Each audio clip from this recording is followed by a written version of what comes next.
ಮಕ್ಕಳಿಗೆ ಇರಲಿ, ಮಕ್ಕಳಿಗೆ ಆಗಬೇಕು, ಮನೆ ಆಸ್ತಿ ದುಡ್ಡು ಎಲ್ಲ ಮಕ್ಕಳಿಗೆ ನಾವು ಹೆಚ್ಚಿಗೆ ದುಡ್ದು ಇಟ್ರೆ ಮಕ್ಕಳು ಅವ್ರು ಮಾಡೋದೇನು?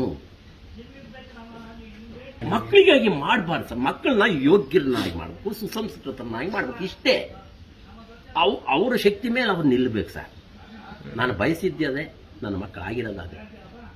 ನನ್ನ ಮಕ್ಕಳಿಗೆ ಏನೂ ಮಾಡಿಲ್ಲ. ಅವರಿಗೆ ಕತೆ ಹೇಳಿದ್ದೀನಿ, ರಾಮಾಯಣದ ಕತೆ ಹೇಳಿದ್ದೀನಿ ಚಿಕ್ಕರಿದ್ದಾಗ. ಇದು ಒಳ್ಳೇದು ಕೆಟ್ಟದ್ದಂತ ಹೇಳ್ಕೊಟ್ಟಿದ್ದೀನಿ.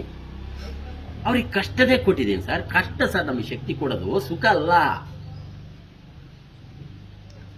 ಏನ್ ಮಾಡ್ತೀಯ ನಿಮ್ಮ ನನ್ನ ಮಕ್ಕಳು 3, ಒಬ್ಬ ಮಗ ನರ್ಸರಿ ಮಾಡ್ಕೊಂಡು ಹೋಗ್ತಾರೆ. ಚಿಕ್ಕದಾಗಿ ಮಾಡಿದ್ವಿ. ಸುಸ್ಥಿರರು ನನ್ನ ಮಕ್ಕಳು 3 ಅದಾರ ಅಂದ್ರೆ ನನ್ನ ಯೋಗ್ಯರು, ಸಬಲರು, ಸುಸ್ಥಿರರು ಅಂತ ನಾನು ಹೇಳ್ತೀನಿ. ಏನು ಕ್ವಾಲಿಫಿಕೇಶನ್ ಅಂದ್ರೆ ಯಾವೊಂದು ದುರ್ಚಟಗಳಿಗಿಲ್ಲ. 1, ಹಳ್ಳಿಯಲ್ಲೇ ಉಳಿದಿದ್ದಾರೆ. 2, ಆಮೇಲೆ ಅವರ ಕೆಲಸವನ್ನು ಅವ್ರ ಬದುಕನ್ನು ಅವರೇ ಕಟ್ಟಿಕೊಂಡಿದ್ದಾರೆ. 3, ಅವರು ಶಕ್ತಿವಂತರಾಗಿದ್ದಾರೆ. ಎಲ್ಲ ಗುಲಾಮರಾಗಿಲ್ಲ, ಸ್ವತಂತ್ರವಾಗಿ ಊರಲ್ಲೇ ಉಳಿದಿದ್ದಾರೆ. ಇದು ಸರ್, ಇದು ನನಗೆ ಹೆಮ್ಮೆ ಇದೆ. ಯಾಕೆ ಅಂತಂದ್ರೆ ಕತೆ ಹೇಳೋರೇ ಆಗಿಬಿಟ್ಟು ಸರ್. ಕತೆಗಾರರ ಆಗಬೇಕು ಸರ್. ಕತೆಗೆ ವಸ್ತು ಆಗರ ಆಗಬೇಕು.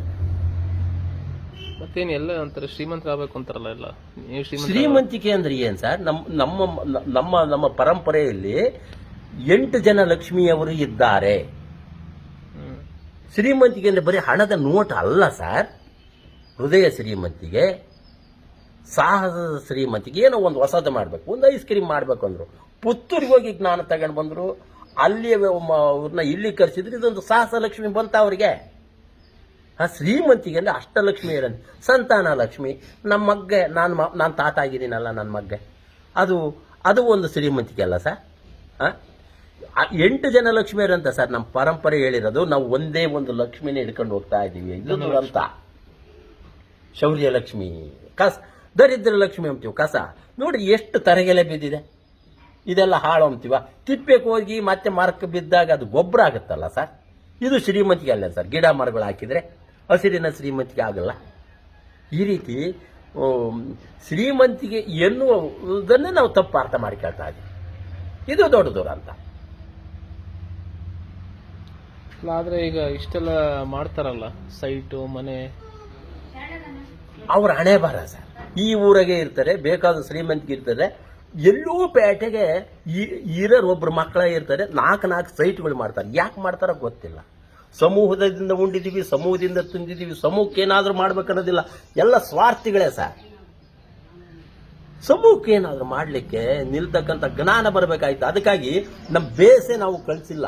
ಯೋಗ, ಪ್ರಾಣಾಯಾಮ, ಧ್ಯಾನ, ಈ ಬುನಾದಿ ಮೇಲೆ ವಿದ್ಯೆ ಬೆಳಿಬೇಕಾಗಿತ್ತು.